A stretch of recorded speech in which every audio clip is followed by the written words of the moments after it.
ನಮಸ್ತೆ ವೀಕ್ಷಕರೇ, ಎಲ್ರಿಗೂ ಕೂಡ ಗೃಹಲಕ್ಷ್ಮಿಯ ಅಪ್ಡೇಟ್ಗೆ ಸುಸ್ವಾಗತ. ಇವತ್ತಿನ ವಿಡಿಯೋದಲ್ಲಿ ನಾನು ನಿಮಗೆ ಗೃಹಲಕ್ಷ್ಮಿಯ 19ನೇ ಕಂತು ಮತ್ತು 20ನೇ ಕಂತಿನ ಕುರಿತಾಗಿ ಮಾಹಿತಿಯನ್ನು ತಿಳಿಸಿಕೊಡ್ತೇನೆ. ಯಾಕೆ ಅಂತ ಅಂದರೆ ಗೃಹಲಕ್ಷ್ಮಿಯ 19ನೇ ಕಂತಿನ ಹಣ ಈಗಾಗಲೇ ನಿಮ್ಮ ಅಕೌಂಟಿಗೆ ಬಂದು ಜಮಾ ಆಗಬೇಕಾಗಿತ್ತು. ಕೇವಲ 19ನೇ ಕಂತಿನ ಹಣ ಮಾತ್ರ ಅಲ್ಲ, 19ನೇ ಕಂತಿನ ಹಣ, 20ನೇ ಕಂತಿನ ಹಣ ಮತ್ತು 21ನೇ ಕಂತಿನ ಹಣ, ಕೆಲವೊಬ್ಬರಿಗಂತೂ 18ನೇ ಕಂತಿನ ಹಣ ಕೂಡ ಇನ್ನೂ ಕೂಡ ಜಮಾ ಆಗಿಲ್ಲ. ಹಾಗಾದರೆ ಇದು ಯಾವಾಗ ಜಮಾ ಆಗುತ್ತೆ, ಇದ್ರ ಬಗ್ಗೆ ಲೇಟೆಸ್ಟ್ ಆಗಿ ಏನೆಲ್ಲ ಅಪ್ಡೇಟ್ಗಳು ಸ್ವತಃ ಸಚಿವೆ ಆಗಿರುವಂತಹ ಲಕ್ಷ್ಮಿ ಹೆಬ್ಬಾಳ್ಕರ್ ಮೇಡಮ್ ಅವರಿಂದ ಸಿಕ್ಕಿದೆ ಅನ್ನುವಂಥದ್ರ ಬಗ್ಗೆ ನಾನು ನಿಮಗೆ ತಿಳಿಸ್ಕೊಡ್ತೇನೆ. ಅದಕ್ಕೂ ಮುಂಚೆ ನೀವೇನಾದರೂ ನಮ್ಮ ಚಾನಲ್ಗೆ ಸಬ್ಸ್ಕ್ರೈಬ್ ಮಾಡ್ಕೊಂಡಿಲ್ಲ ಅಂತ ಅಂದರೆ ದಯವಿಟ್ಟು ಸ್ನೇಹಿತರೆ ಸಬ್ಸ್ಕ್ರೈಬ್ ಮಾಡಿಕೊಂಡು ನಮಗೂ ಕೂಡ ಸಪೋರ್ಟ್ ಮಾಡಿ. ಯಾಕೆ ಅಂತಂದರೆ ನಮ್ಮ ಒಂದು ಚಾನಲ್ ಒಳಗಡೆ ಯಾವುದೇ ರೀತಿ ಅನಾವಶ್ಯಕವಾದಂತಹ ಸುಳ್ಳು ಮಾಹಿತಿಗಳನ್ನು ನಾವು ಹಾಕೋದಿಲ್ಲ, ಅಪ್ಲೋಡ್ ಮಾಡೋದಿಲ್ಲ. ಹಾಗಾಗಿ ನಿಜವಾದ ಮಾಹಿತಿಯನ್ನೇ ನಾವು ಉಪಯುಕ್ತವಾದಂತಹ ಮಾಹಿತಿಯನ್ನು ಕೊಡೋದ್ರಿಂದ ದಯವಿಟ್ಟು ಸಬ್ಸ್ಕ್ರೈಬ್ ಮಾಡಿಕೊಂಡು ನಮಗೂ ಕೂಡ ಸಪೋರ್ಟ್ ಮಾಡಿ ಅಂತ ಕೇಳ್ತೇನೆ. ಮತ್ತು ಒಂದು ಲೈಕ್ ಮಾಡೋದನ್ನು ಮರಿಬೇಡಿ. ನೋಡಿ ಸ್ನೇಹಿತರೆ, ಮೊದಲಿಗೆ ಲಕ್ಷ್ಮಿ ಹೆಬ್ಬಾಳ್ಕರ್ ಮೇಡಮ್ ಅವರು ಏನು ಹೇಳಿದರು ಅಂತ ಅಂದರೆ 18ನೇ ಕಂತಿನ ಹಣ ಅನ್ನುವಂಥದ್ದು ಕೇವಲ ಇನ್ನು 10% ಮಹಿಳೆಯರಿಗೆ ಬಾಕಿ ಇದೆ ಜಮಾ ಮಾಡುವಂಥದ್ದು. ಅದನ್ನು ಜಮಾ ಮಾಡ್ತಾ ಇದ್ದೀವಿ. ಅದಾದ ತಕ್ಷಣ ನಾವು 19ನೇ ಕಂತಿನ ಹಣವನ್ನು ಜಮಾ ಮಾಡ್ತೀವಿ ಅಂತ ಹೇಳಿದರು. ಆದರೆ ಏಪ್ರಿಲ್ 2ನೇ ವಾರದಲ್ಲೇ ನಾವು ಜಮಾ ಮಾಡ್ತೀವಿ ಅಂತ ಹೇಳಿದ್ದಂಥದ್ದು. ಆದರೆ ನೋಡಿ, ಏಪ್ರಿಲ್ 2ನೇ ವಾರ ಕೂಡ ಮುಗ್ದೋಯ್ತು, 3ನೇ ವಾರ ಮುಗ್ದೋಯ್ತು, 4ನೇ ವಾರ ಕೂಡ ಮುಗ್ದೋಗಿ ಇವಾಗ ಮೇ ತಿಂಗಳ 1ನೇ ವಾರ ಕೂಡ ಮುಗ್ದೋಯ್ತು ಅಂತ ಹೇಳ್ಬಹುದು. ಆದರೂ ಕೂಡ 19ನೇ ಕಂತಿನ ಹಣ ಯಾರಿಗೂ ಕೂಡ ಜಮಾ ಆಗಿಲ್ಲ. ಈ ರೀತಿಯಾಗಿ ಇಷ್ಟು ದಿನಗಳಾದರೂ ಕೂಡ ಜಮಾ ಆಗಿಲ್ಲ ಅಂತ ಅಂದರೆ ಎಷ್ಟೊಂದು ಜನ ಗೃಹಲಕ್ಷ್ಮಿ ಹಣಕ್ಕೋಸ್ಕರನೇ ಕಾಯ್ತಾ ಇರುವಂಥವರು ಇರ್ತಾರೆ, ಜೀವನವನ್ನು ನಡೆಸ್ತಾ ಇರುವಂಥವರು ಇದ್ದಾರೆ. ಇವಾಗ ಮುಂಚೆ ಎಲ್ಲ ಕೂಡ ಇದೇ ಒಂದು ಹಣದಿಂದ ಜೀವನ ನಡೆಸ್ತಿದ್ರು ಅಂತ ಅಲ್ಲ, ಆದರೆ ಇವಾಗೇನೋ ಒಂದು ಗ್ಯಾರಂಟಿ ಯೋಜನೆ ಅನ್ನುವಂಥದ್ದಾಗಿ ತಂದರು. ಇವಾಗ ಸರ್ಕಾರ ಏನಿದೆ ಅಲ್ವಾ, ರಾಜ್ಯ ಸರ್ಕಾರ ಅದನ್ನು ಗೆಲ್ಲಿಸಿದ್ರು ಕೂಡ ಈ ರೀತಿಯಾಗಿ ಯೋಜನೆಗಳ ಮುಖಾಂತರವಾಗಿ ಎಷ್ಟೊಂದು ಜನ ಒಪ್ಕೊಂಡಿದ್ದಾರೆ.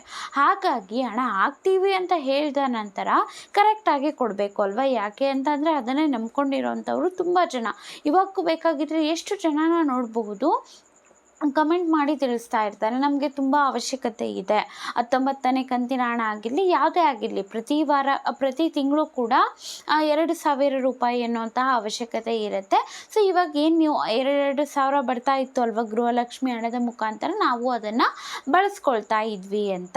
ಯಾರೋ ಬೇರೆ ರೀತಿ ಬಿಸ್ನೆಸ್ ಮಾಡೋವಂಥದ್ದು ಅವ್ರದ್ದು ಓಕೆ ನಡೆಯುತ್ತೆ, ಬಟ್ ಬೇಸಿಕ್ ನೀಡ್ಸ್ ಏನು ಬೇಕು ಅಲ್ವಾ, ಅದಕ್ಕೋಸ್ಕರ ಬಳಸ್ಕೊಳ್ತಾ ಇರುವಂಥವರಿಗೆ ಈ ರೀತಿಯಾಗಿ ಹಾಕಿಲ್ಲ, ಸರಿಯಾಗಿ ಪ್ರತಿ ತಿಂಗಳು ಕೂಡ ಜಮಾ ಆಗಿಲ್ಲ ಅಂತಂದರೆ ಏನು ಅನ್ಕೊಬೇಕು. ಈ ಕಡೆ ವಿರೋಧ ಪಕ್ಷದವರು ಕೂಡ ಹೇಳ್ತಾ ಇರುವಂಥದ್ದು ಸರ್ಕಾರದ ಬಳಿ ಹಣ ಇಲ್ಲ, ಹಾಗಾಗಿ ಜಮಾ ಮಾಡ್ತಾ ಇಲ್ಲ. ಅವರ ಬಳಿ ಹಣ ಇತ್ತು ಅಂತ ಅಂದರೆ ಜಮಾ ಮಾಡ್ತಾ ಇದ್ರು, ಆದರೆ ಅವರ ಬಳಿ ಹಣ ಇಲ್ಲ, ಸಾಲ ಮಾಡ್ಕೊಂಡಿದೆ, ಮುಂದೆ ಇನ್ನೂ ಸಾಲ ಮಾಡ್ಕೊಳ್ಳುತ್ತೆ ಅಂತಲೇ ಹೇಳ್ತಾ ಇರೋವಂಥದ್ದು. ಹಾಗಾದರೆ ನೋಡಿ ಸ್ನೇಹಿತರೆ, ಏನಾದರೂ ಮಾಡ್ಕೊಳ್ಳಿ, ಆದರೆ ಆಶ್ವಾಸನೆಯನ್ನು ಕೊಟ್ಟಿದ್ದಾರೆ, ಗ್ಯಾರಂಟಿ ಯೋಜನೆ ಅನ್ನುವಂಥದ್ದು ತಂದಿದ್ದಾರೆ ಅಲ್ವಾ. ಮಹಿಳೆಯರು ವೇಟ್ ಮಾಡ್ತಾ ಇರ್ತಾರೆ, ಅವರು ಕೂಡ ಆಕ್ರೋಶವನ್ನು ವ್ಯಕ್ತಪಡಿಸುವಂಥದ್ದು ಬೇಡ, ಅದರ ಮುಂಚೆನೇ ಕೊಟ್ಬಿಡ್ಲಿ. ಯಾಕೆಂತಂದರೆ 19ನೇ ಕಂತಿನ ಹಣ ಅಂತ ಅಂದರೆ ಇದು ಫೆಬ್ರವರಿ ತಿಂಗಳ ಹಣ, ಇವಾಗಲೇ ಮೇ ತಿಂಗಳ ಹಣ ಅನ್ನುವಂಥದ್ದು ಕೂಡ ಕೊಡಬೇಕಾಗಿತ್ತು. ಇನ್ನು ಫೆಬ್ರವರಿದೇ ಕೂಡ ಬಾಕಿ ಇರೋವಂಥದ್ದು, ಇನ್ನೂ ಕೆಲವೊಬ್ಬರಿಗೆ ಜನವರಿ ತಿಂಗಳ ಹಣನೇ ಬಾಕಿ ಉಳಿಸ್ಕೊಂಡಿದ್ದಾರೆ. ಹೀಗಾದರೆ ಏನು ಮಾಡೋವಂಥದ್ದು ಅಲ್ವಾ.